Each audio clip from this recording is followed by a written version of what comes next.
Good afternoon, everyone. We're going to give it about 30 more seconds and we're going to get started. And thank you all so much for being on the line, for joining for this very important conversation.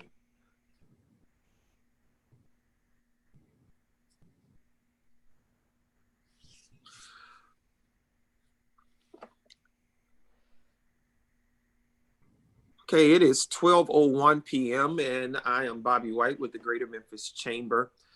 Very happy to see those of you who have signed on, and very thankful for our partners with Baker Donaldson who will be presenting today. As you all are aware, there was another package. There's been so much going on this week with the inauguration on yesterday and the transition of power. But we are aware that in the waning days of December of last year, there was a very important piece of legislation, another COVID-19 relief package, rescue package, stimulus package that was signed into law 2 days after Christmas. And we are very aware that there are so many who have been looking and wondering and wanting to know what all is in there. Of particular note as it relates to businesses and those who are continuing to navigate the uncertainties and the ups and downs of this pandemic has been the Paycheck Protection Program and what it looks like in terms of opportunity. So we are happy very much to have with us today our friends from Baker Donaldson. With that said, we're going to hand it over to Ben Adams, who is chair of our Business Climate Task Force. He's with Baker Donaldson. We'll allow him to give introductions and set us up from there. Thank you so much, Ben, and thank you all very much. Please put your questions in the Q&A as we go on throughout this conversation, and we'll get to them very soon. Ben? Great. Thank you so much, Bobby, and thanks everybody for joining us today. There has been a lot going on with the changes to the PPP and the second round that Jeff's going to tell you about. I know the program said I was going to be part of it, but I'm not an expert on this like Jeff. The rest of us are catching up to him because the legislation just passed. We do have a number of people that help clients with this and helped them all last year, including me. But Jeff is a true expert, and I wanted him to be the one to really educate you about this brand new legislation. Jeff is a partner in our Jackson office. He deals extensively in complex loan transactions representing both lenders and borrower, but he has extensive experience with government loan programs and government guarantee programs, particularly with the SBA. This past year, he has spoken and written about the PPP countless times. He's represented countless clients, both lenders and borrowers, with this PPP program and now the second round. So without further ado, I want to turn it over to Jeff. Thank you so much, Jeff. Thanks, Ben, and thank you for giving me this opportunity to speak. I hope that the presentation that we did today is helpful to you all.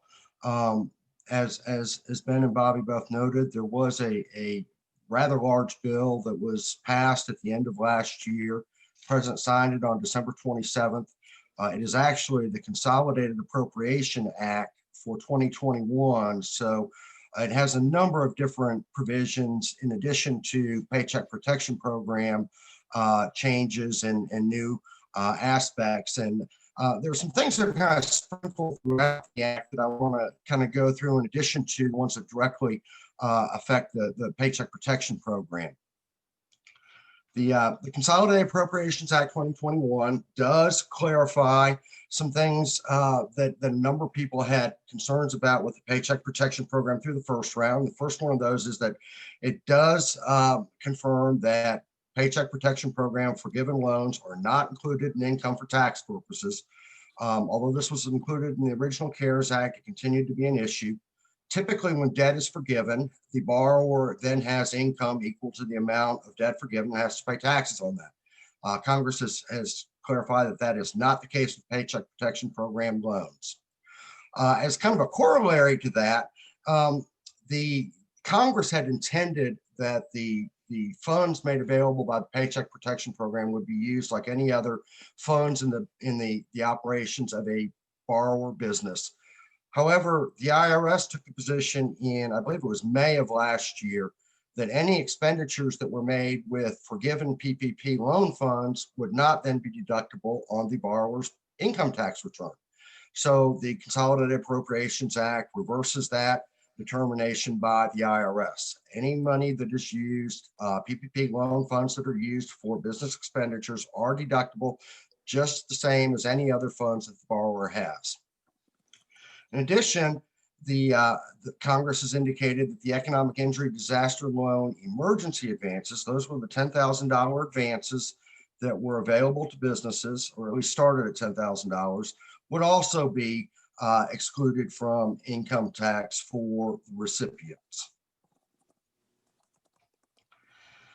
The Appropriations Act also extended the employee retention tax credit.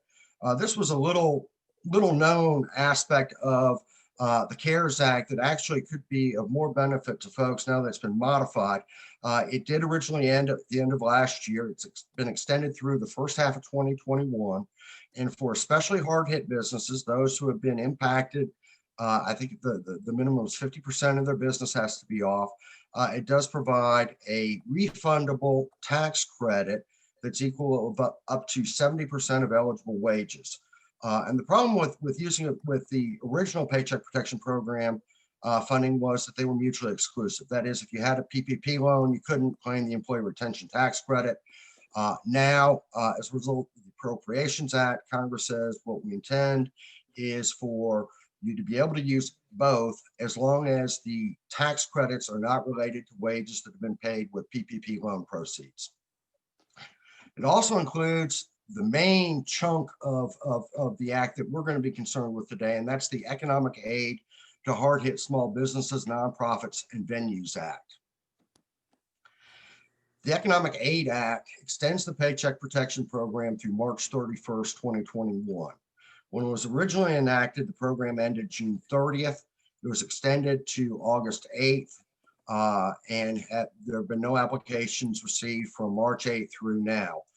It is being extended. It is being reopened. Actually, portals are open. I think different lenders are experiencing different issues and different success in actually getting applications through the system, but it is open and it will be open through March 31st, 2021. It adds $284 billion to available PPP funding. When the program ended August 8th, 2020, there was $135 billion in unused funding that has been combined with $149 billion in new funding to create $284 billion that will be available to borrowers either through first loans or second loans that we'll discuss in a little bit. It also changed the expenditures that are eligible for forgiveness under the Paycheck Protection Program and authorizes some previously ineligible entities to apply for PPP loans. So some folks that could not apply last spring, last summer, will be able to apply this year.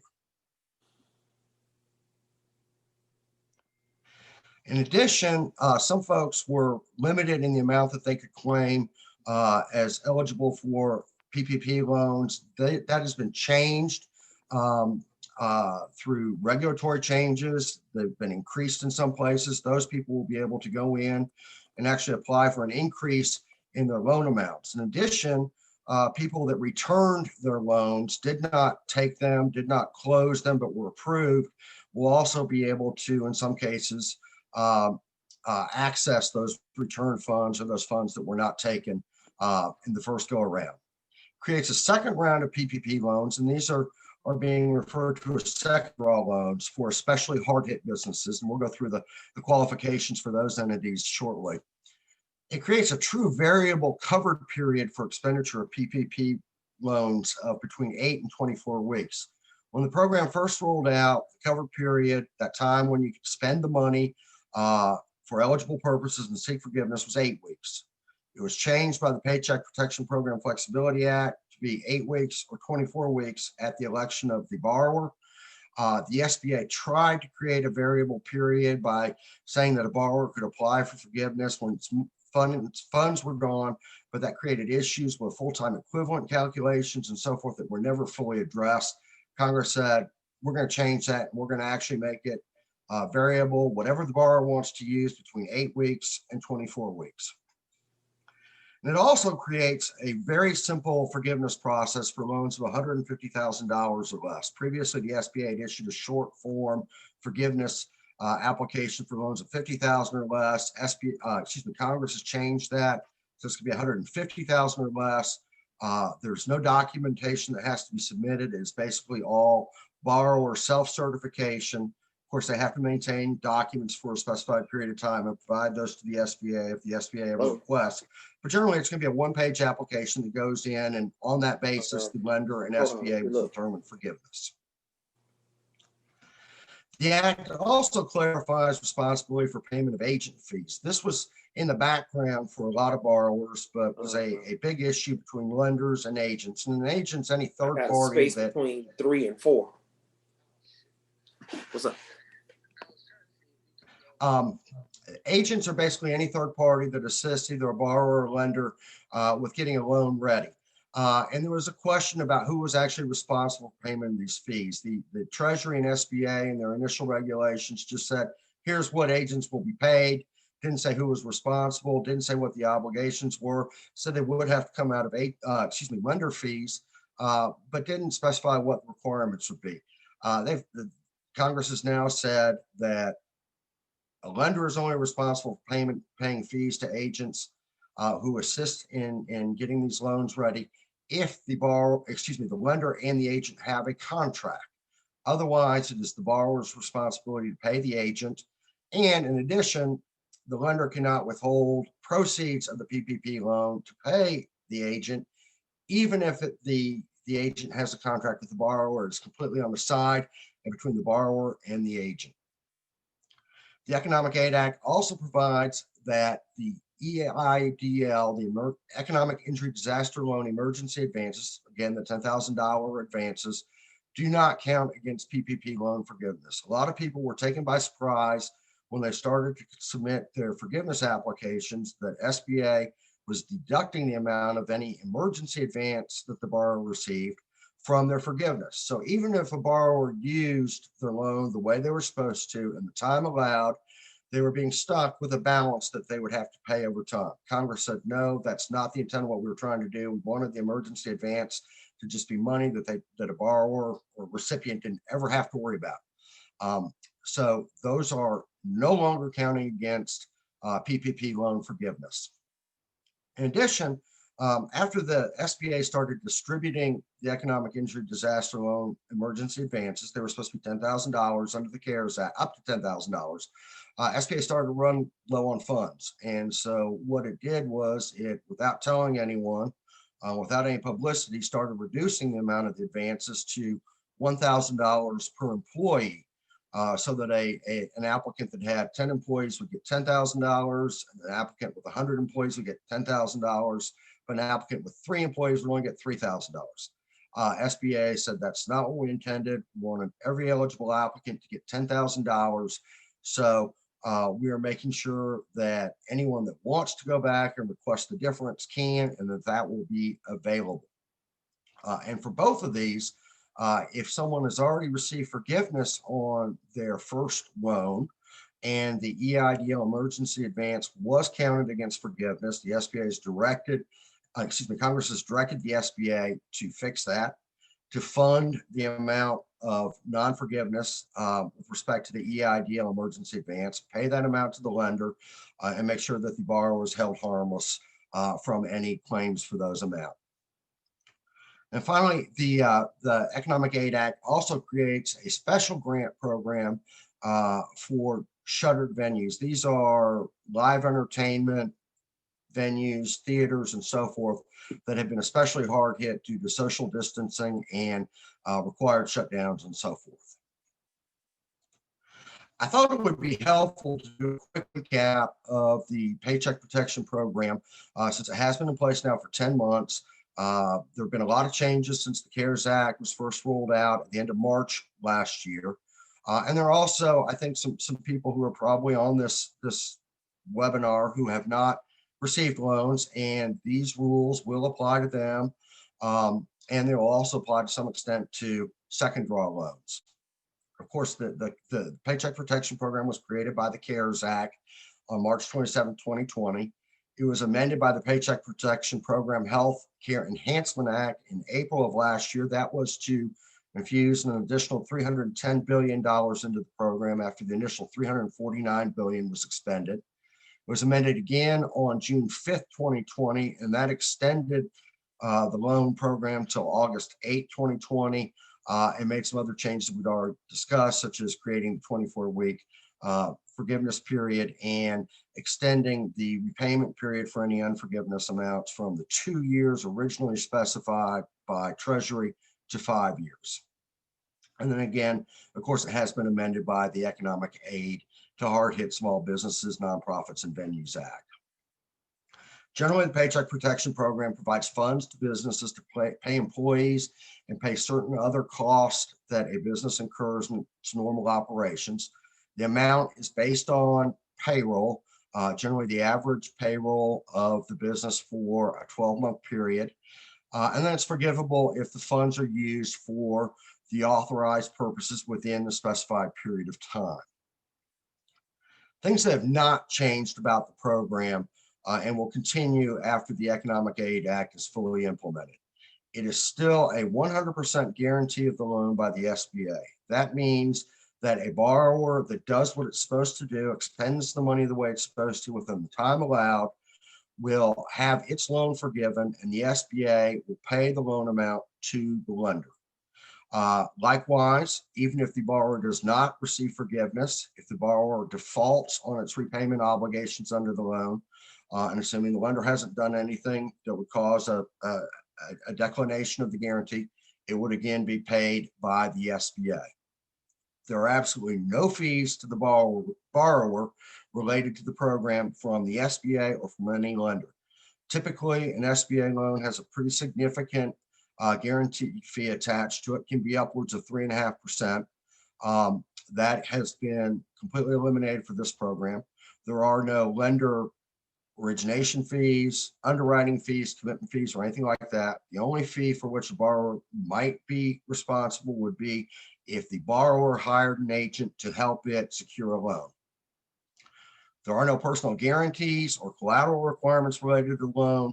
60% of the forgiven amount must be used for payroll costs.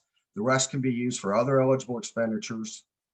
The business has to have been in business since February 15, 2020, and the business must be able to certify that due to economic uncertainty, the loan is necessary to support the ongoing operations of the applicant. And we will talk about that a little bit more. That is a certification that has been front and center from time to time for the last 8 months or so.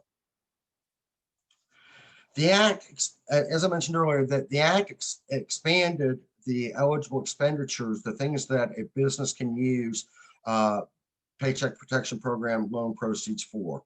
As originally enacted, the eligible uses were payroll costs, utilities, rent on real and personal property, interest on certain secured debt, and that's it. And then the Economic Aid Act expands that to include covered operation expenditures, and the Congress gave a really kind of nebulous, I don't even want to call it a definition. They just kind of gave examples as to what might count under this category. And the one they gave was, it would include software costs, cloud computing costs, payroll services and tracking costs, things related to employees either working remotely or costs that might be incurred in relation to actually being able to secure a loan. I think that we're going to see more guidance over the coming weeks and months that will expand this and give a little bit more definition as to what would be considered an eligible covered operation expenditure. Also included are covered property damage costs, and these are uninsured damages to property resulting from the protests and riots during the summer and spring of 2020. It also covers covered supplier costs, and these are payments for things that are necessary for a business to actually continue its operations. For example, a restaurant buying ingredients for its menu items, or a retail business buying inventory. And there are a couple of little special requirements here for perishable items. There must be a contract in place during the loan covered period for these to be eligible. For non-perishable items, there must be a contract in place before the covered period, pursuant to which the borrower is acquiring these items for use in its business. And then it also covers covered worker protection expenditures. And this is everything from providing personal protective equipment to actually making physical changes to the borrower's facility. The example here that I gave is including a sneeze guard. The regulations actually go so far to talk about, adding a drive-through window to minimize contact between employees and customers. Finally, there was also a clarification to the definition of payroll costs to ensure that borrowers would be able to include things like group life insurance premiums, as well as dental, vision, and disability insurance premiums as part of their payroll costs. These were not specifically included in the CARES Act and were not included in any of the interpretations that the SBA had issued under the original program. As I mentioned, there are a number of new entities that are eligible for Paycheck Protection Program loans. These were not eligible last year.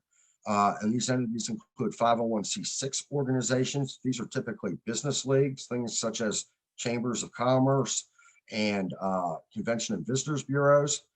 Housing cooperatives, which we don't see a whole lot of in the South, but I think there are a good number up in the Northeast. Destination marketing organizations, which are typically 501c6s, but don't have to be. They could also be governmental organizations and so forth. And those are basically organizations that publicize or work to bring tourism to a particular area. News and media organizations are now eligible. They were not eligible previously in a number of cases because of the affiliation rules. They've now been made available, and there's a waiver of a limited waiver of the affiliation rules for news and media organizations. And then a really kind of interesting addition was to provide that a debtor in possession in bankruptcy or a trustee operating a business in bankruptcy could receive a Paycheck Protection Program loan.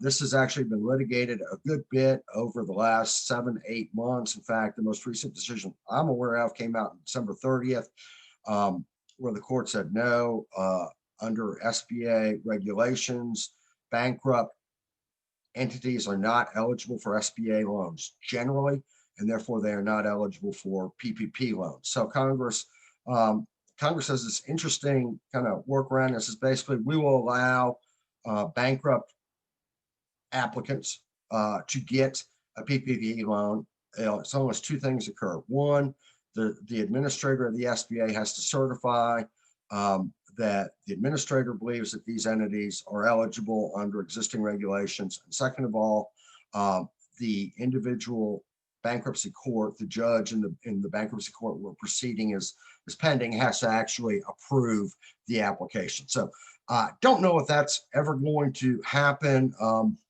I was asked before we got on the presentation what I thought the change in administrations might mean for the program.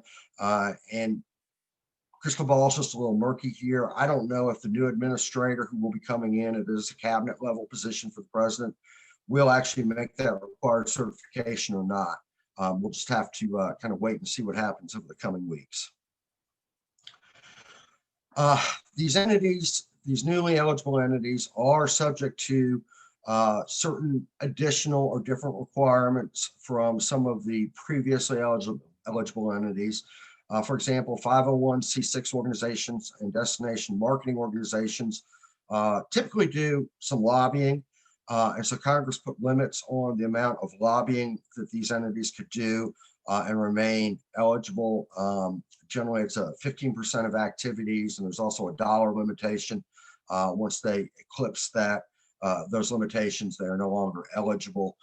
News media organizations, because they tend to be regional or national, are required to actually use the funds to improve local reporting and information about emergencies, pandemic in particular. Insolvent borrowers, again, will require certification by the SBA administrator and bankruptcy court approval in order for them to actually access the funds. The Economic Aid Act authorizes increased loan amounts again for anyone that would be eligible due to a change in regulations. And actually, one of those changes relates to farmers and ranchers. Under the previous regulations, certain small businesses had to base their loan amount on Schedule C to their 1040 Internal Revenue IRS Form 1040 income tax return. Farmers and ranchers, I don't believe, file that form. They actually use a 1040F, Schedule F. And so that was actually changed, and they are now eligible to increase the loan amount if their Schedule F would result in a greater amount than a Schedule C would be.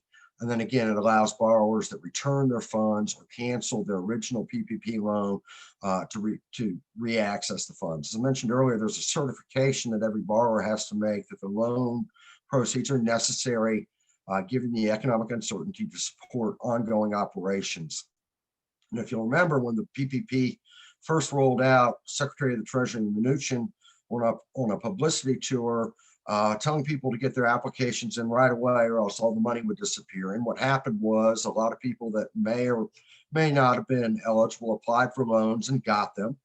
Some of those were public entities, publicly traded companies such as Pork Belly and Shake Shack, and there were some other pretty affluent businesses such as the Los Angeles Lakers basketball franchise that received PPP loans that probably didn't need them. And so the SBA came back out and said, we're going to take a closer look at that certification that's where you said that you would need these funds to continue your operations. So a lot of people got scared and turned their money back in. Those borrowers are now eligible to go back and get that money if they make the determination that they actually are eligible and actually will need those funds to support their operations going forward. Second draw PPP loans. This was really the biggest part of the Economic Aid Act for Paycheck Protection Program purposes. There's a whole new round of loans that are available to especially hard-hit businesses. And these are businesses that have experienced a reduction in gross receipts of at least 25% from 2019 through 2020. And for businesses that were in business all of 2019, they have to demonstrate that they had a reduction in gross receipts from one quarter in 2019 to the same quarter in 2020 of at least 25%, or had a reduction in gross receipts for the entire year of at least 25%, because mathematically to have a reduction 25% for the year, they had to have at least that for one or more quarters.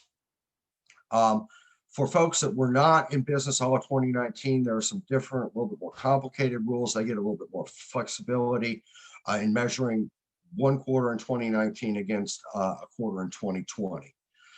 For second draw loans of $150,000 or less, it is purely a self-certification that they had that 25% reduction in gross receipts from 2019 to 2020. They do not have to provide any supporting documentation of that reduction with their loan application. They do have to submit it before loan forgiveness or if the SBA requests, but basically it is a self-certification. Hey, my receipts were down 25% for 2020 compared to 2019, so I need the loan. The loan is limited to smaller borrowers. If you remember, the limit in the first round of PPP was 500 employees or a different size standard set by the SBA based on NAICS code, or the what was referred to as the alternative size standard based on tangible net worth and gross income. That does not apply. Those do not apply at all to second draw loans. Any borrower that has more than 300 employees, unless it is a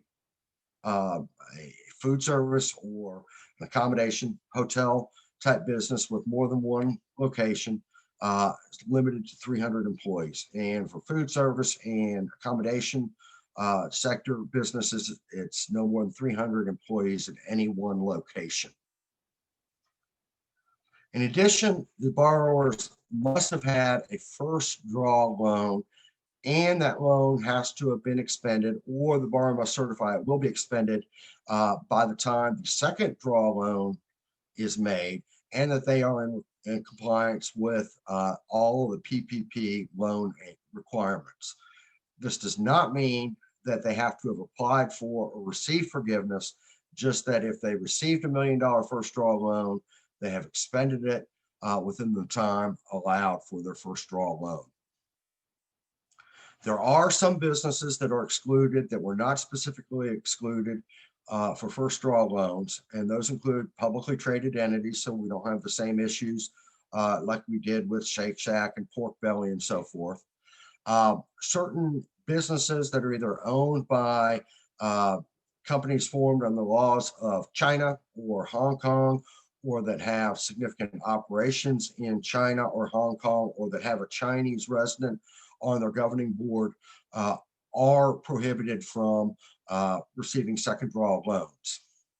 In addition, any entity that is primarily engaged in lobbying is prohibited from receiving a second draw loan. And then I thought this was a really interesting exclusion. Any entity in which a member of Congress or his or her spouse, or the president or vice president, or his or her spouse, or the head of any executive department or agency, or his or her spouse owns what is referred to as a controlling interest, which is 20% or more ownership of profit interests, voting rights, whatever, is excluded.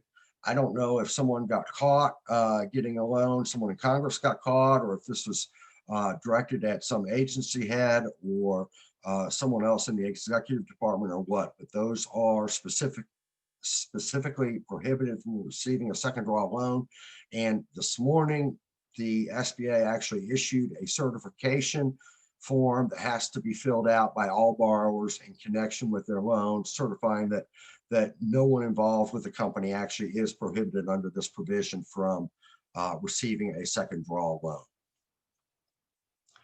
As with first draw loans, the standard loan amount, the typical loan amount, will be 2.5 times average monthly payroll costs. Acknowledging that the food service industry and hotel industry have been particularly hard hit by the pandemic, Congress made an exception for those businesses, those that have an NAICS code starting with 72. That has to be their primary NAICS code. They're eligible for a loan of up to 3.5 times their average monthly payroll costs. In any event, loans are limited to $2 million. First draw loans are limited to $10 million. And then for members of an affiliated group, the aggregate amount of all loans to members of that corporate group for second draw loans is limited to $4 million. For first draw loans, it was limited to $20 million. Calculation of the eligible loan amount, a borrower has to look at its payroll. And for second draw loans, a borrower may select either calendar year 2019, calendar year 2020, or as long as they are not self-employed or a sole proprietorship or an independent contractor, can select the 12 months immediately preceding their loan date for determining their average payroll cost. The benefit of selecting 2019, if a borrower goes that route, is they do not have to submit supporting documentation to their lender as long as their loan amount hasn't changed from the first draw loan. If they go to a different lender for their second draw loan, or if they're, for some reason, their calculation basis changes, or their payroll went up in 2020 so that they would have a larger loan amount, then they have to submit all the supporting documentation that they were required to submit for the first draw loan to support the second draw loan amount.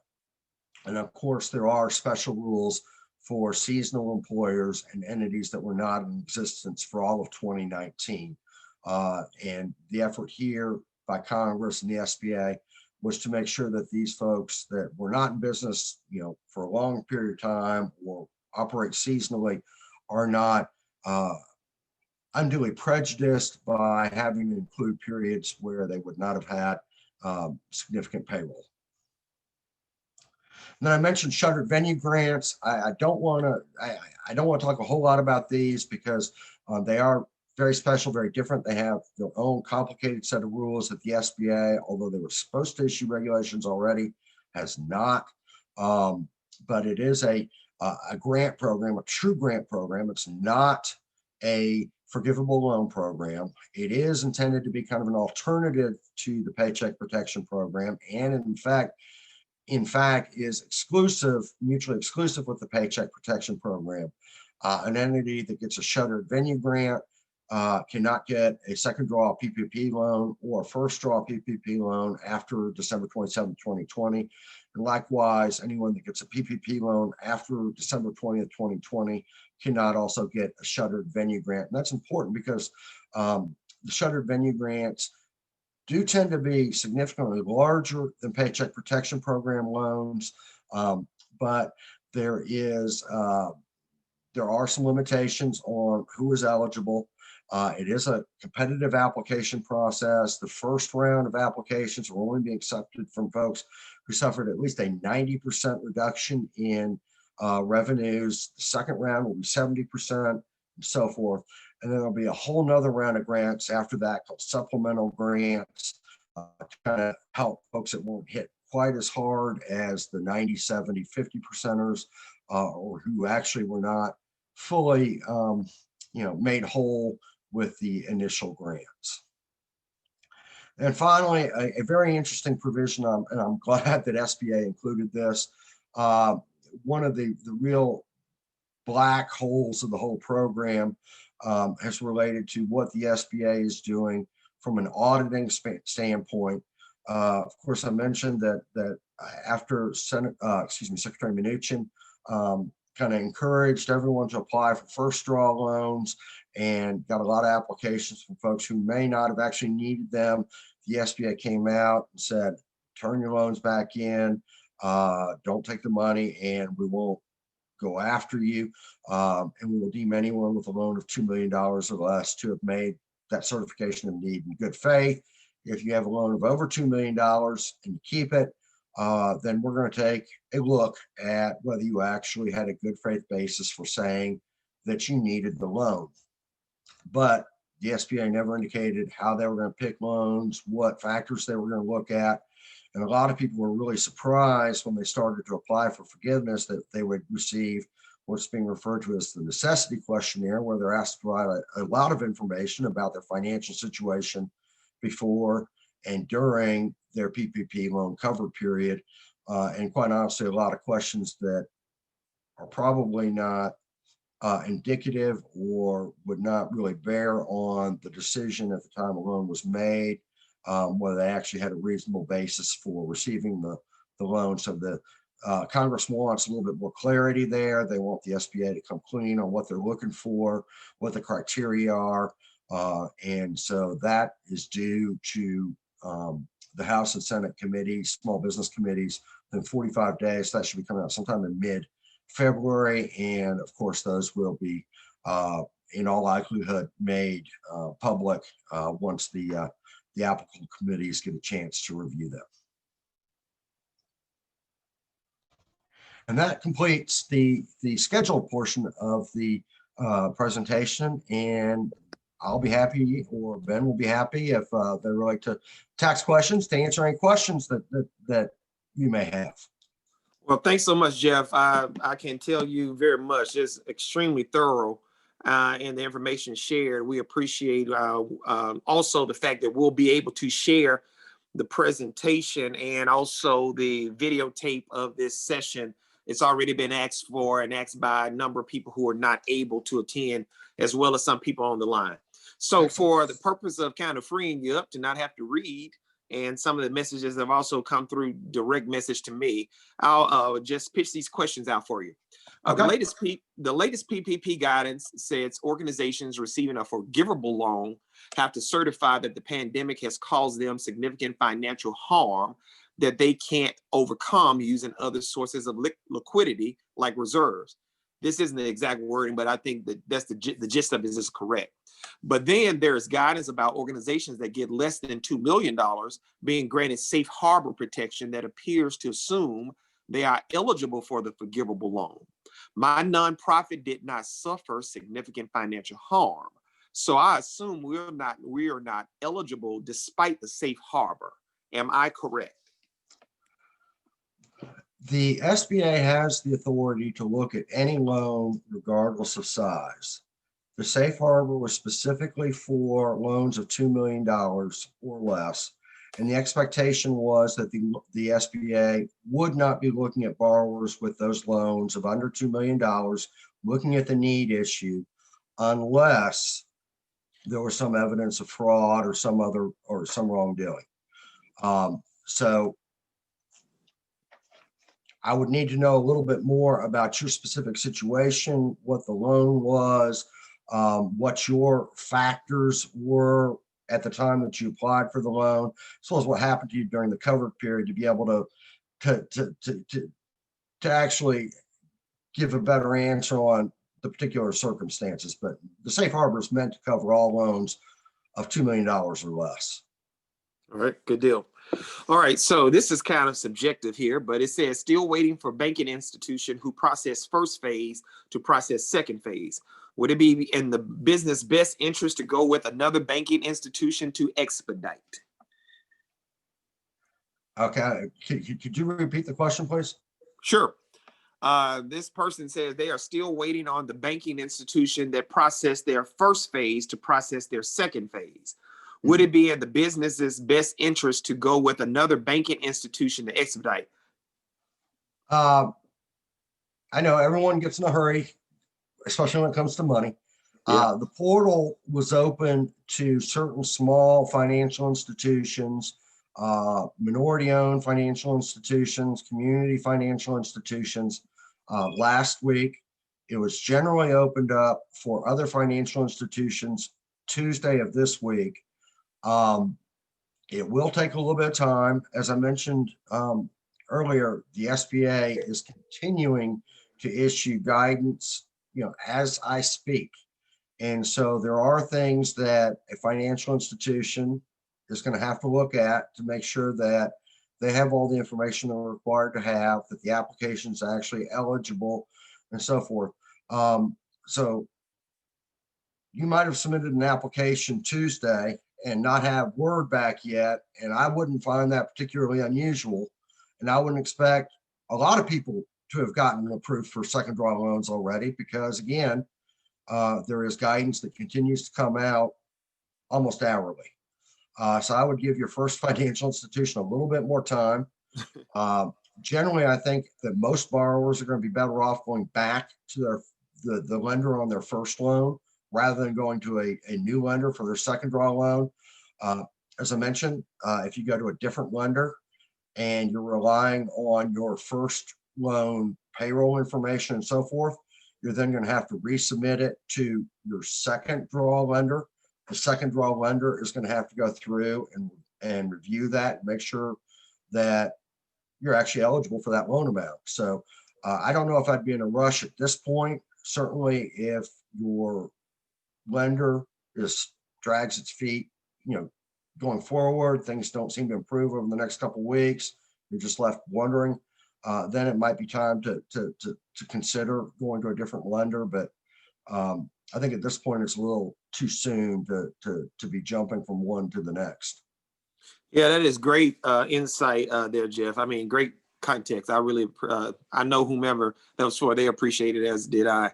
Okay, in second phase, can we use 100% of the funds for payroll if additional 40% allowed expenditures not applicable?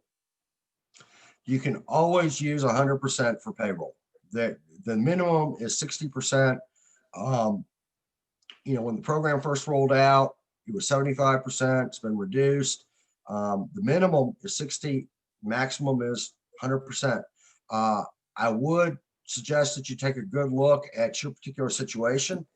As I mentioned with the employee retention tax credit, some borrowers are going to do better to only allocate 60 or 70% of their PPP to payroll costs so that they can then claim some employee retention tax credits for the other 30 or 40% of their payroll costs.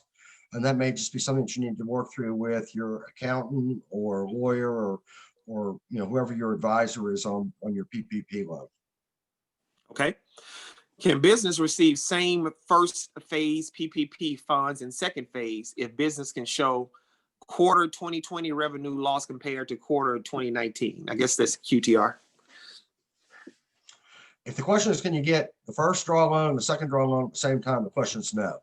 You have to have your first draw loan fully expended before you can get a second draw loan. If you already have a first draw loan and it's been expended, or you anticipate being expended by the time you get your second draw loan, then yes, as long as you show the 25% reduction in gross receipts from one quarter in 2019 to the same quarter in 2020, you are eligible. And one thing I want to mention, this has been kind of a hot issue. I thought it was going to be this way, but there've been a lot of questions, and the SBA just finally issued some guidance on this. That is calendar quarters. A lot of borrowers are not on a calendar year financial or tax basis. They're on a fiscal year. You cannot use a fiscal quarter. You must use calendar quarters for determining the reduction in gross receipts. And also the other question that I had gotten a lot the first couple of days was, well, can I pick any 3-month rolling period to show, because that's a quarter. And again, much like fiscal quarters, no, you can't use that. You have to use calendar quarters, January, February, March, or April, May, June, so forth. Okay, that's great. Okay, can business, I'm sorry, here we go. Follow up to a question from previous. Just need to say, I'm sorry, the loan was for 150K. Let me go back. The question they're referring to was the question related to receiving the same first phase PPP funds during second phase. So their note was this: the loan was for under $150,000. So just need to say need funds and provide proof when submitting the second phase forgiveness process. Did you understand that? Yes, that's correct. If the second draw loan is $150,000 or less, you do not have to demonstrate with supporting documentation the reduction in gross receipts from quarter to quarter or for the year. You just have to certify it. And then if you're asked by the SBA, or at the time you submit for your forgiveness application, then you have to provide that documentation.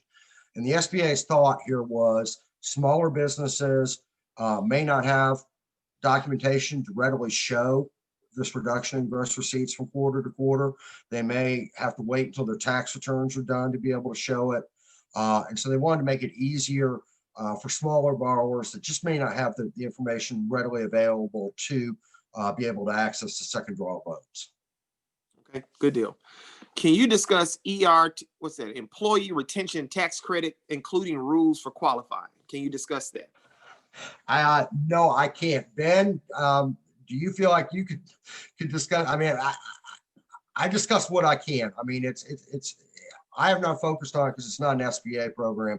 It is an Internal Revenue Service issue, and I haven't gotten into it other than, to the extent you're using PPP, you can't claim the retention credit for that payroll. Ben, can you? No, I can't add anything else to that. We could get answers. If someone sends me a specific question, I can easily get answers because we got lots of people who are totally on top of that credit. Okay. We'll make that connection, Ben. And that person, if you can send that information to the panel, your contact information to the panelists, and we can make a connection that way through the chat. We can do it that way. Okay. On the forgiveness application, if you use $900,000 to get $550,000 of forgiveness, can you use the balance for the employee retention credit?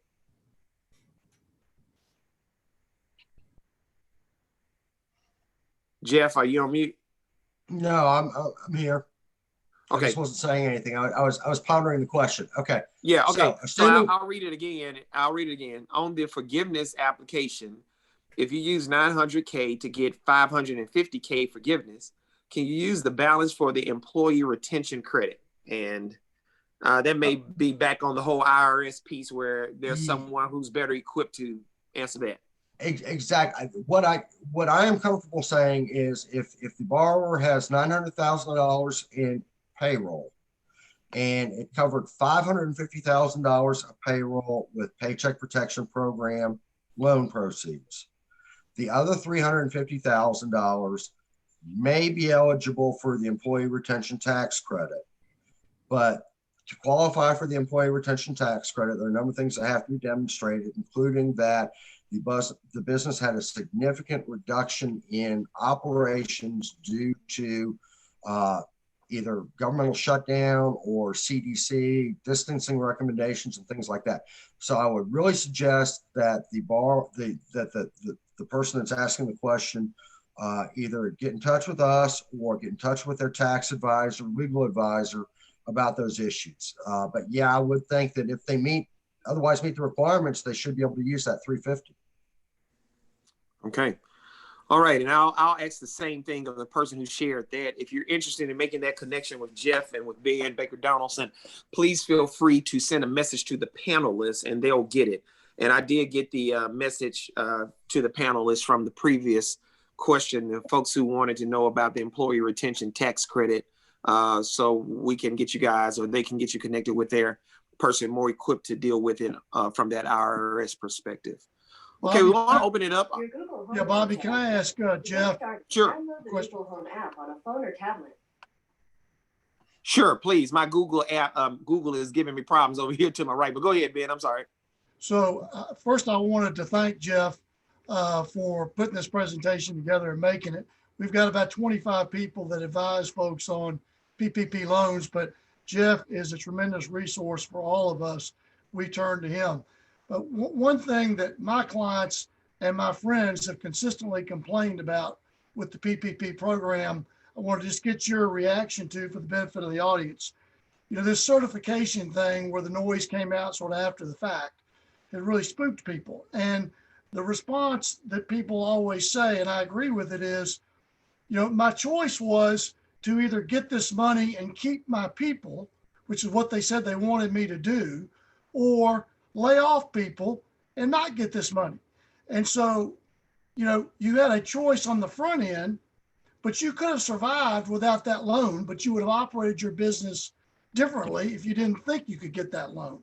And so a lot of people are a little nervous about the risk on the certification because of that whole sort of circular situation. Have you got any views on that or wisdom? My view is that the SBA has way overplayed their hand, or maybe it was Treasury. We're not sure who was actually the leader on that. Has way overplayed its hand on that issue. Of course, they came up with the certification. The certification is as vague can be. Due to economic uncertainty, you know, reasonably believes that it's necessary for ongoing operations. I mean, there are just a whole bunch of holes there. And what I've been telling people is that, in my view, all along, you know, businesses are, at the end of the day, for the owners.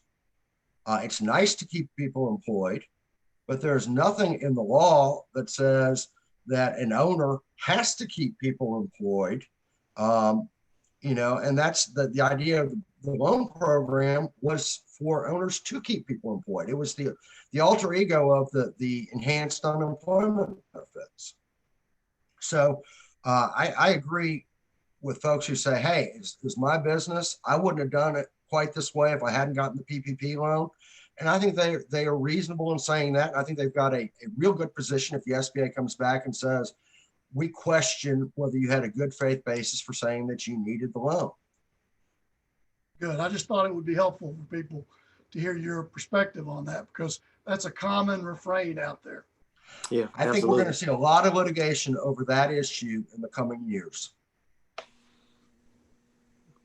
Absolutely. That's great, Ben. We definitely appreciate it. Well, if there are no more questions, I just want to take a moment again to thank Ben, Jeff, you guys for your leadership. I've got to tell you, you guys are the gold standard for, have in many ways been the gold standard for these sessions around COVID-19 legislation. We can't say enough about how grateful we are for the partnership and leadership and the information. And so I think we probably heard from as many people wanting the presentation and the notes and wanting to see the video who are on the call. So we'll be getting that out to those individuals as well as those on the call. And want to thank everybody else again for taking time to join us. If you need anything that we can be helpful with, please reach out to us with the chamber. We can connect you more directly. And the information for Jeff and Ben is also included in the presentation, contact information. So with that said, thank you all so much for joining us. Ben, Jeff, thank you all once again. Appreciate you so much. Have a great afternoon.